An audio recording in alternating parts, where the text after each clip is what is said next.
The worst moments in Australian history. No, it's not what you think. Apparently, this is a funny video.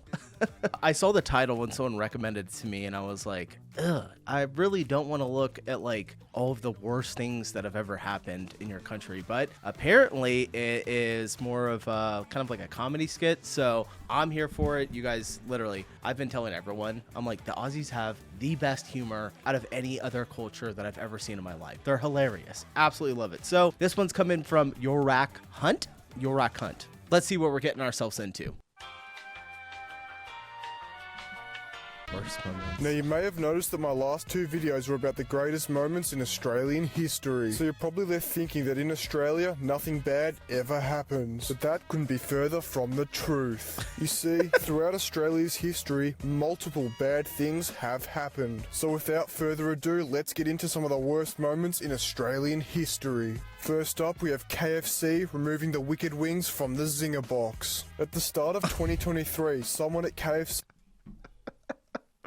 What? First of all, I think I saw that you guys had KFC. Really interesting that KFC has flourished there. I don't know what any of these wings are. They just look like normal wings. I don't know.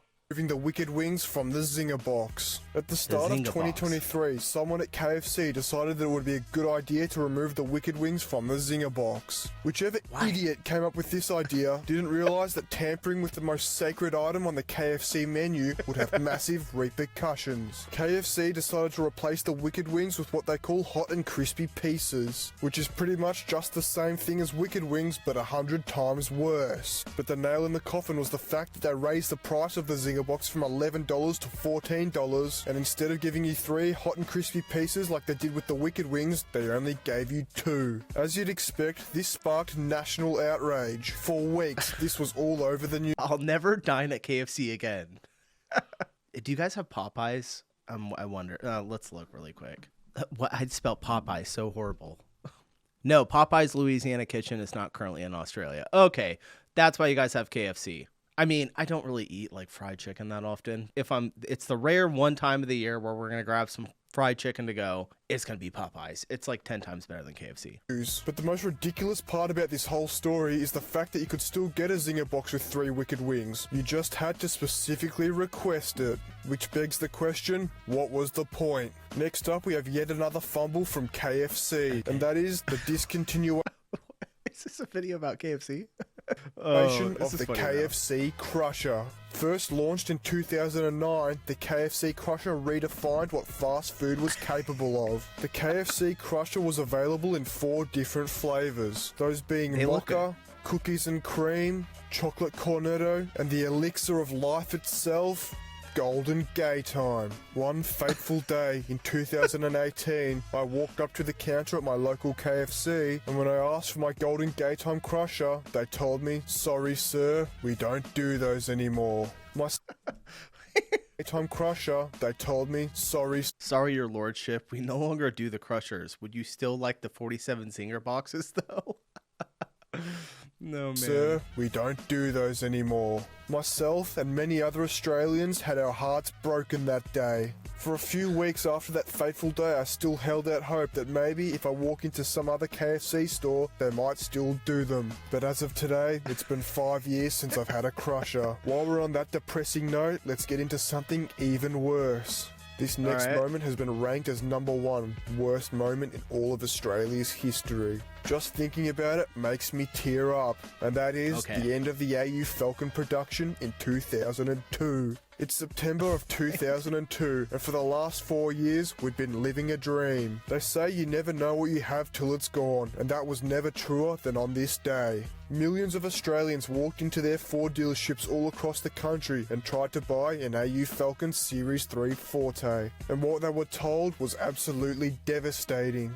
Wait, a Forte? A Ford Forte. What's the full name? That doesn't look anything like our Forte. Series 3 Forte. And what they were told was absolutely devastating. No way. You see, when most car production runs end, there's still a few thousand cars left over, meaning that even though they don't make them anymore, you can still walk into a dealership and buy a brand spanker. But due to the wild popularity of the AU Falcon, as soon as one made it to the showroom floor, it was already sold. You used to hear stories of people lining up at the front of their local Ford dealership waiting for that that truck full of AU Falcons to pull into the lot. But on that one tragic day in September, Ford's customer base was only given the option of buying this. And when these potential customers went to pop the hood and check out what was underneath, they were greeted with another punch in the guts. The intake motor had been discontinued. And as we all know, 14 years later in 2016, production of the Ford Falcon stopped altogether. Coincidence? I don't think so.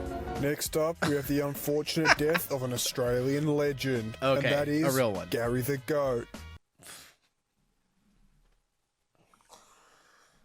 Oh, Gary the Goat. What's the story on Gary the Goat? My head immediately went to somebody, but... Fortunate death of an Australian legend. And that is Gary the Goat.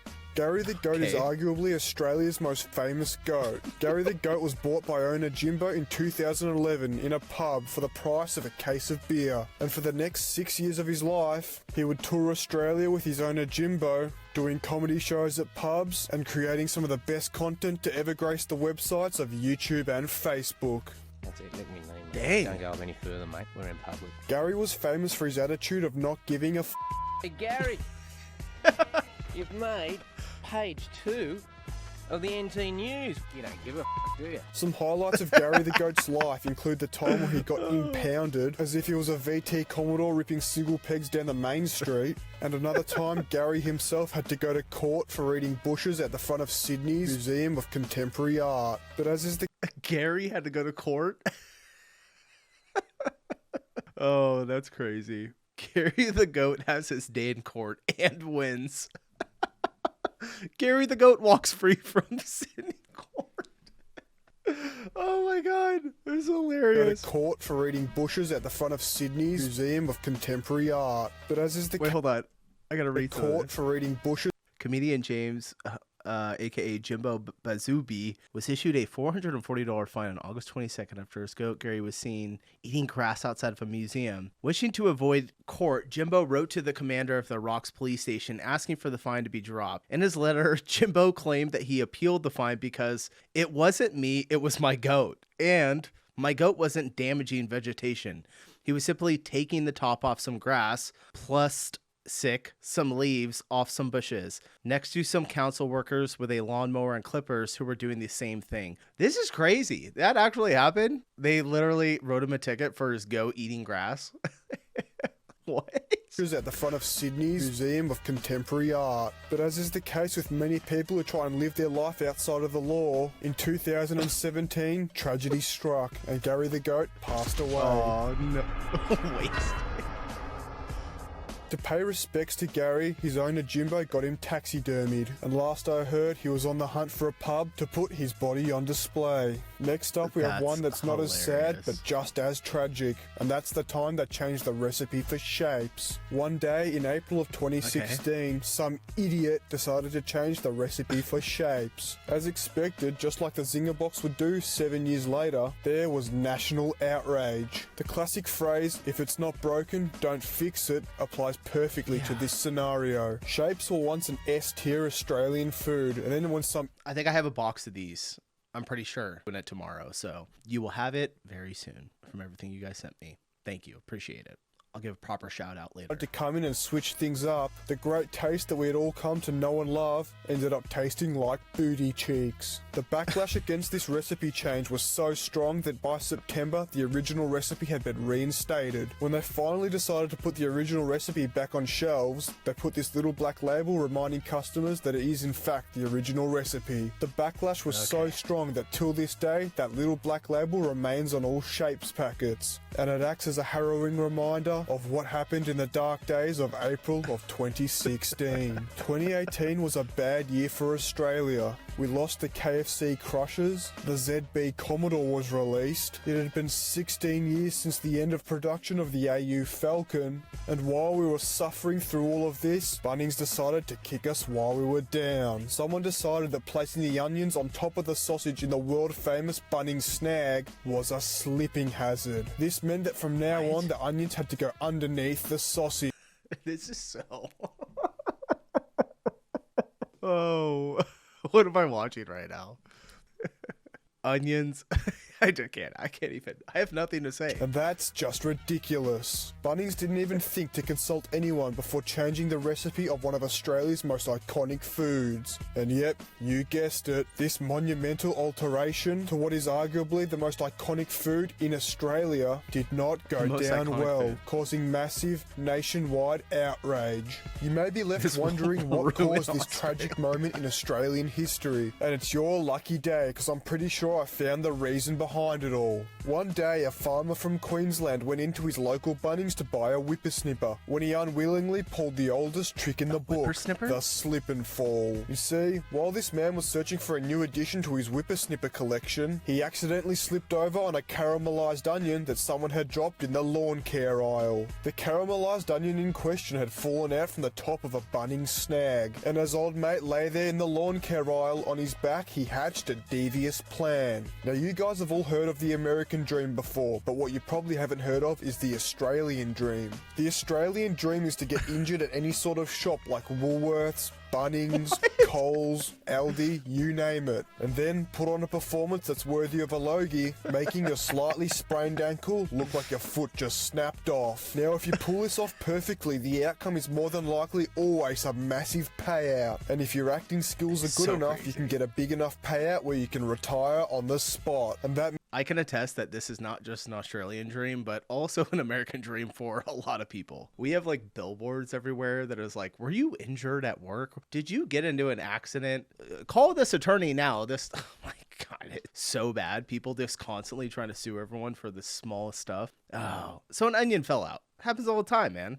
What are you talking about? Means you can spend the rest of your life getting paid to do nothing. But that's enough about the Australian dream, because we've got two more things we still need to cover. First of which is Barista Bros changing their recipe. Throughout my entire Year 9 career, the fuel that kept my body running was Barista Bros iced chocolate. I could have 2 hours of sleep and then the next morning walk into a Coles, buy a Barista Bros iced chocolate, and in just one sip there was enough sugar to jumpstart my heart and keep me running for the next 3 days. But one fateful day in 2021, Barista Bros would take a leaf out of Shape's book and change their recipe. The new recipe was horrible. It tasted like, and I quote, watered down sewerage. And despite many petitions, they never changed their recipe back like Shapes did, and earlier this year, they went out of business. Once again reminding us, if it's not broken, don't fix it. And to finish off this video, we'll get into a moment in Australian history that broke my heart. And that is the end of the COVID-19 disaster payments. Throughout 2021, if you missed out on work due to the COVID-19 lockdowns in Victoria, you were entitled to either $450 a week or $750 a week. I was living the dream. Really? Me and some friends from school were earning up to $750 a week to sit on our ass and do nothing. And that's how you create inflation, boys and girls. Totally kidding. We had this too. Ours was just like a one-time check that everyone got, a stimulus check. Oh wait, I don't remember. Did we get it twice? It's been so long now. I've like blocked out all those years out of my life. Pretty crazy. I felt like a crazy person while it was happening because I was watching everyone just kind of like, la. And I was like the black sheep over in the corner like, this doesn't smell right. Every Friday afternoon, we'd get a deposit of $450 or $750, which of course we used for very important things. Now me, being the genius I am, saved up my disaster payments and at the end of 2021, bought myself a Series 3 AU Falcon Forte. Life was good and I was living the dream, but then, towards the end of the year, the unthinkable happened. Due to everyone absolutely rorting the out of this system, the weekly COVID-19 disaster payments came to an end. We had things called PPP loans. Maybe you guys had them too. And at the time, everyone was taking them out. And I had a business right before the pandemic hit. I was in events. I owned a photo booth and videography and photography business. And literally I had like 90 people call me as soon as everything shut down, all wanting refunds. Whole business just went down the shitter really fast because it took like a whole year to really kind of get back to doing it. So I had to do different work at the time. But what was the point I was trying to make? Oh, the PPP loans. Yeah. People were asking me, they're like, are you going to get one of those? And I was like, no, I don't think so. They're like, they're forgivable. Like you don't have to pay it back. I was like, I don't think I believe that. It'll come around. And now they're arresting people like crazy here in the States for pretty much scamming the government for PPP loans. It's pretty wild. Snap back into reality. Sorry I for the had to rant. work again. I was now earning the same money working 40 hours a week that I was working negative 40 hours a week. And that meant I was no longer getting paid to sleep all day and play Grand Theft Auto till 3 a.m. And on that tragic note, it's time to end. If you enjoyed this video, make sure to like, subscribe, comment, and share. If you'd like to hear more teachings from the prophet of your account. And if you enjoyed this video so much that you watched right till the end, comment Wicked Wing to let me know. And as always, a shout out to everyone who made a... All right, I gotta do a comment. Wicked Wing. No, I'll do it on my other account. I'm on a different account right now. That's why I'm not going to subscribe to him. But I gave him a thumbs up. You guys should too. I'll have a link down in the description below. Absolutely fucking hilarious. I loved that. I didn't quite get all of it, because like I'm not Australian, but the way that he delivered it was absolutely perfect. And with that, I'm going to get the hell out of here. Appreciate you guys watching. I will see you in the next one. Peace.